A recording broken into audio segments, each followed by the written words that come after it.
Oi, gente, então, ó, hoje eu vou apresentar o terceiro livro, a dica de livro para vocês.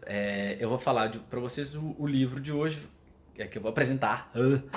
O livro que eu vou apresentar hoje chama Fantasmas no Cérebro, do Ramachandran. É, Bom, só relembrando rápido, o primeiro livro que eu falei para vocês foi do Oliver Sacks, O Homem Confundiu Sua Mulher com o Chapéu. E eu expliquei para vocês que ele é um livro muito bem romantizado, ele é bem descrito. O Oliver Sacks escreve muito bem, muito bem. Então, é um livro super palatável, super gostoso de ler. O segundo livro, a segunda dica que eu dei foi um pacote, né, que eu falei, que eu dei de dica, foi O Erro de Descartes e O Mistério da Consciência, do Antônio Damasio, que são livros densos, né, são livros com muita referência bibliográfica, com uma construção, uma discussão da hipótese que ele levanta sobre consciência. O Erro de Descartes, onde ele descreve o caso do Phineas Gage e depois do Eliot, que seria o paciente moderno dele. E então são livros densos, né? Bem densos. O que eu vou falar hoje é um livro que é meio misturado, tá? Ele não é tão romantizado, tão gostoso, de fácil leitura quanto do Oliver Sacks, né? Do O Homem Confundiu Sua Mulher com o Chapéu, porque ele descreve casos dos pacientes, mas ele dá muita sustentação de conhecimento, então teórica. Então, o Ramachandran, que é um neurologista também, ele acaba colocando bastante, ele apresenta bastante o que tem de informação por trás de cada paciente que ele tem. Então, é um livro também de casos clínicos, é muito interessante. Eu coloco também vários desses casos nas minhas aulas. São casos interessantes para colocar, para questionar e tal. É, e são bem detalhados, então são casos muito legais para você apresentar numa sala de aula depois, tá? E é interessante porque você pode usar esses mesmos casos quando você aprende um pouco e buscar referências mais modernas, ou com imaginamento moderno, ou paradigmas mais modernos em cima daqueles casos clínicos. Então ele ajuda a direcionar até mesmo o que você quer depois colocar numa aula, numa apresentação, numa palestra, alguma coisa. E óbvio, para quem está aprendendo, sensacional. Você aprende muito com esse livro. Então eu vou apresentar para vocês o livro do Ramachandran, Fantasmas no Cérebro. Esse é o livro. Então, vocês estão vendo aqui, Fantasma no Cérebro, do Ramachandran. A Sandra, ela é editora, então ela ajuda ele a escrever, mas os casos ele escreve. E essa seria, então, uma investigação dos mistérios da mente. O Ramachandran, vocês podem observar aqui, vou chegar aqui no sumário, no índice. Olha que interessante. Então, ele conta vários casos, são vários capítulos. Vocês vão ver que o livro é grosso, tá? É um livro grosso, não é um livro fino. E então, os casos clínicos são mais detalhados. Então, ele é bem mais extenso que O Homem que Confundiu Sua Mulher com o Chapéu. Então, ele conta vários: o fantasma interior, sei onde coçar, caça ao fantasma, zumbi no cérebro. Então, são vários aqui diferentes, tá? Vou dar alguns exemplos rapidinho, para também não contar o livro inteiro, mas vocês, pelo menos para aguçar a curiosidade de vocês. Deixa eu ver aqui qual que eu vou escolher. Um que é interessante aqui deixa eu ver. Esse de cá, que Deus e o Sistema Límbico, em que ele conta em que toda vez que esse indivíduo tem uma crise epiléptica, esse paciente ele tem uma sensação, então uma emergência de uma sensação com a crise epiléptica límbica dele, de que ele tem um contato espiritual, um contato com Deus, e aí tudo começa a fazer sentido na cabeça dele. Ele começa a ter delírios, né?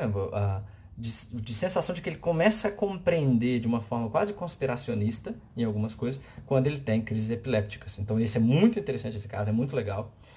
Acho que eu nunca contei nas minhas aulas, mas agora que eu relembrando aqui, eu acho que vale a pena até colocar na aula de epilepsia. A mulher que morreu de rir, literalmente ela morre de rir, porque ela não consegue parar de rir. Quase como se fosse uma hebefrenia, tá? Como a gente vê em esquizofrenia. E a mulher, ela acaba perdendo... Bom, ela acaba falecendo, a história acaba sendo triste no final, né? Que ela acaba falecendo por tanto rir.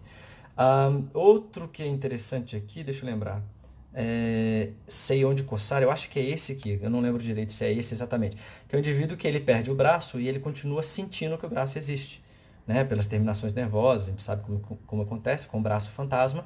E ele sabe aonde coçar. E o que é interessante é que com a plasticidade sináptica, né, na verdade aquela plasticidade dendrítica, ele acaba tendo percepção do braço dele no rosto.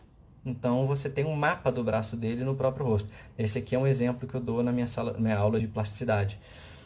E um outro, se não me engano, eu acho que é esse aqui. Eu acho, tá, gente? Talvez também esteja apresentando o título errado, mas eu acho que é o de cá.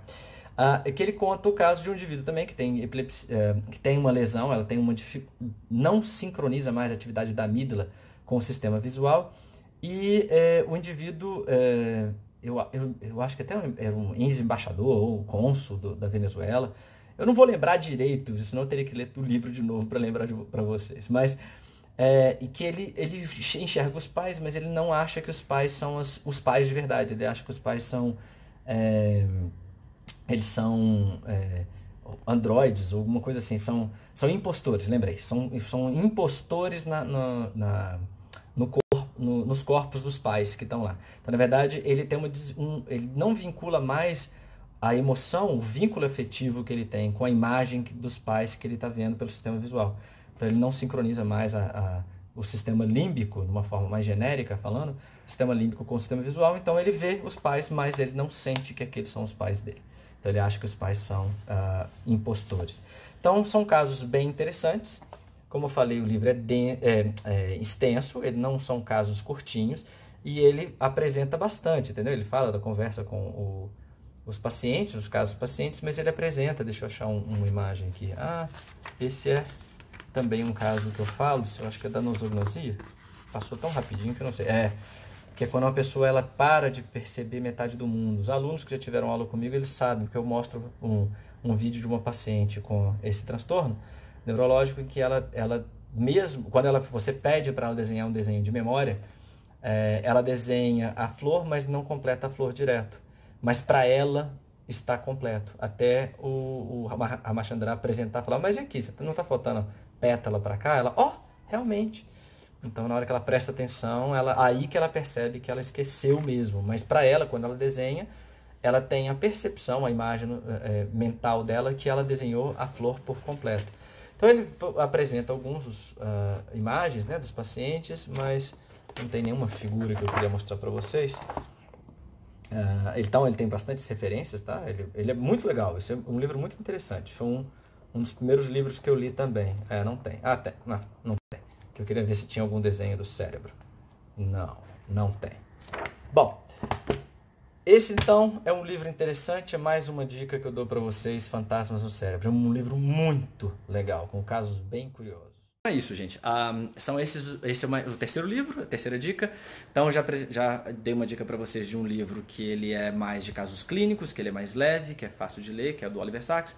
Um que é mais denso, que ele precisa que você tenha uma digestão maior da teoria. E esse agora que eu apresentei para vocês, que é que ele mistura um pouquinho dos dois. Ele é mais para clínica, obviamente, mas ele tem mais adição de teoria, tá bom? Esse é um dos livros que eu li no início da minha carreira também. Eu já dei 3, né? Eu já falei 3 livros, que foram livros que me ajudaram muito a ter curiosidade e a me formar como neurocientista. Que foi o Brilho Eterno de uma Mente Sem Lembrança. Não tem nada a ver. Mas porque é um filme que me influenciou também muito para neurociências. Mas que é O Homem Confundiu Sua Mulher com o Chapéu. O Erro de Descartes, e depois esse Fantasma no Cérebro, e depois o quarto livro, se não me engano, eu não lembro direito, aí foi o Mistério da Consciência. Então eu apresentei para vocês os 4 livros que me impactaram muito na formação, no alicerce, para depois eu seguir a carreira de neurociências. Aí, vocês estão vendo aqui atrás, tem muito livro ainda para falar. Tem gente pedindo para eu falar de outros livros fora de neurociência, eu vou pensar no assunto. Porque tem livro que eu não sou especialista, mas talvez eu possa dar uma opiniãozinha. Mas lembre-se que quando não é da neurociência, eu não sou especialista em nada. Eu vou falar opinião mesmo. Mas eu falo para vocês, tá bom? De novo, se cuidem, se isolem, lembre-se disso. O pessoal está pedindo até para eu falar de novo um pouquinho sobre o assunto. Vou falar, mas se isolem, por favor. E aí, daqui uns meses, lembrem-se. Eu estarei esperando um abraço quebra-costelas de todos vocês, tá bom? Beijão para vocês.